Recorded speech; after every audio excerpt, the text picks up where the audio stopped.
Faoistin don chéad uair. Bunaithe ar a dhearr scéal, First Confession le Franco Connor. Bhí agla an dóin orm roimh an Faoistin. Ar an lá a bhí socairthe le dul thuig an séipéal, lig mé orm go raibh tinnis fíochaile orm.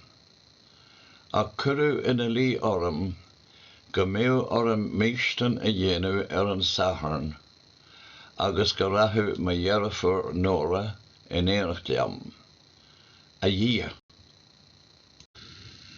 Rug sí lámh orm agus muid ag dul síos an cnach, mion gaiire ar a haigh, agus a rá liom an trua a bhí aici dom. Nach mór an tú fás, nach glasar béasach tú. Canas a hinneoí tú rian ar na peachaí go léir. Ná gin dealamad ar an uair a bhfuil tú mamó sa rútín agus an uair a há tú mise. Lig dom ar sa mise. Ní heastíon dul ar thorarbé. Caithfí tú dul Jackie ar siise. Mana déan tú, bí an sagar parasta ag an teach de lorug. Ní hé nach bhfuil brón orm duit. Na cuimhin leat an lá a rinne tú iireacht mé a warú leis an scían, agus gach malacht faoin dóin asad. Níla is agam cad i dhéanaí an sagar leat. B'éidir go gcuirí sé ag an aspag tú. Mé féin a bháin a thuig na pacaí go léir a rinne mé. Ní éitin gachra de insint. B'éidir go droch Faoistin a dhéanaan, agus bhéh geataí na bhlachas tritse go deo orm. Faoi dhearú, chruiche mar stepanna an tépéal, agus is an sin a léirí sí go fíorainach an diawl a bhí inti. Sin de janis, agus tá súil agam go dóirí an sagart léasú mai deit. Bhí a is agam an sin nach raibh dul as agam. Flab na dorse ar ma húl, gorchaí an gríon agus hit túnas na balla ar an áit. Hí nóra in aice ag bosca na Faoistine. Bhí scata Jean Van sa sí hán roin. Tháinig fear dearólas teach, agus bhrú sé ar féin idir mé agus an bosca. Ní raibh bailach éalaithe agam. Tháinig seall nóra agus is teach léi. Bhí mé ábalda íoch leistáil, í ag coganíil go mín cráfach. Ní bhí dá riire.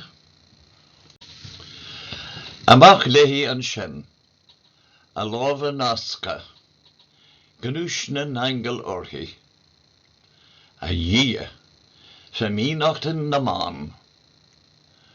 Thú sí ar a dlúine, a lábha le chéile, a súla le gúnta, paidirthe tastacha ar a biola. An gréidthá.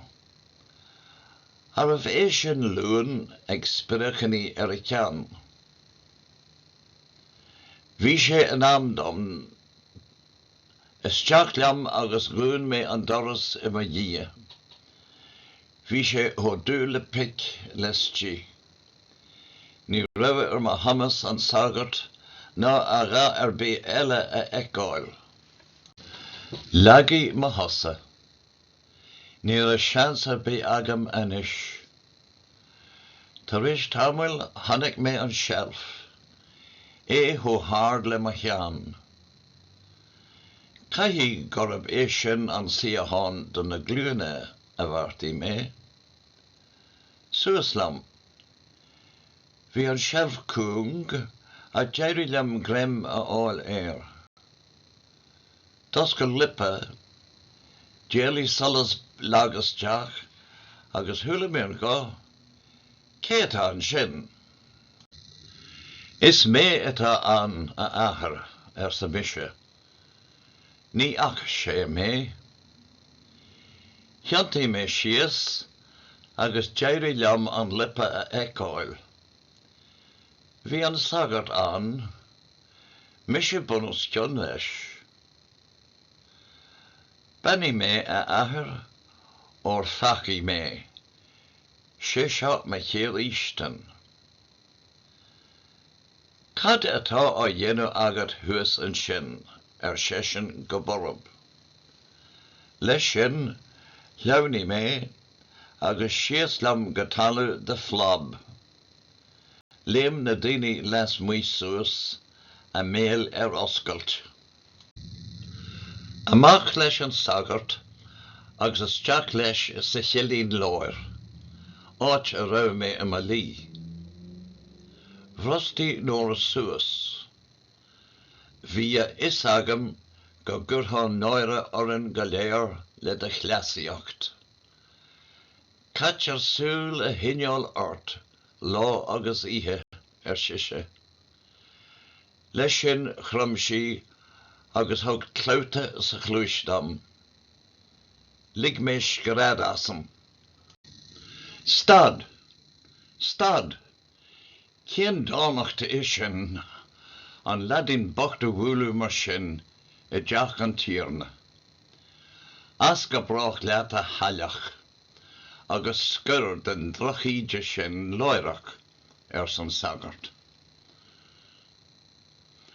An ag teacht Faoistin a bhí tú a stócaí. Caithfidh go bhfuil pacaí troma ort? Tá a ahar. Fásach, pacaí an dóin. Dlachaí sé an ládam fáil réaleat. Is feardam ligand don na sean bhená seo dul rót. Is léir nach bhfuil mórán as alt leo. Se a ahar sa mise le faoisú. Thug mé stracaíochant ar nóra, agus háisí a teanga lam. Ba thuma lam. Thig mé gur gine stúma é an sagart, ar ó bá ag lam. Thig mé an cásan is. Nach raibh sé réasúnta a thuiscint, go méú níos mó le hadmháil ag duine tar éis 7 mbliana, ná ag na daoine a thuaidh ag an sagart gach 7. Nuair a bhí an drám eile imithe, thóg an sagart isteach sa bhosca mé. Well inis, cad is anam dait. Inis tam cad is mín leat a rá lam. Is mise Jackie. Bhí sé bartaithe agam mai cheanmháthair a warú. A thiorchais, ba thubisteach ar fad an gríomh sin, cad a thur sin I do cheann. Is duine grána í. Ólann sí porter. Bhí is agam go maith gur facha marafach é sin, agus go dtigiú an sagart an scéal. Agus sníis. Agus téann sí ar fodann sí cosnacht. Agus tá is agam nach bhfuil meas eici orm. Tugann sí pingan de nóra go minic agus dada dobsa. Cad a dhéaná leis an chorp. Dhearthann suas é agus thugann liom é sa mhara rotha. Bí gár Jackie, is ú fásach an duine tú. Tá is agam agus bhain mé tríal as nóra a há le scíam ach hep orm. An í sin an gobadán a thugann drochaíde dit. Is grána an duine í. Tá sé thar am srían a thorléí. Táim den túram gur duine cróga tú, ba bhaid liomsa an drochháil chéine a thabhairt do roinnt daoine, ach ní bheadh an misneach agam. Is uafásach an rud é duine a mharú.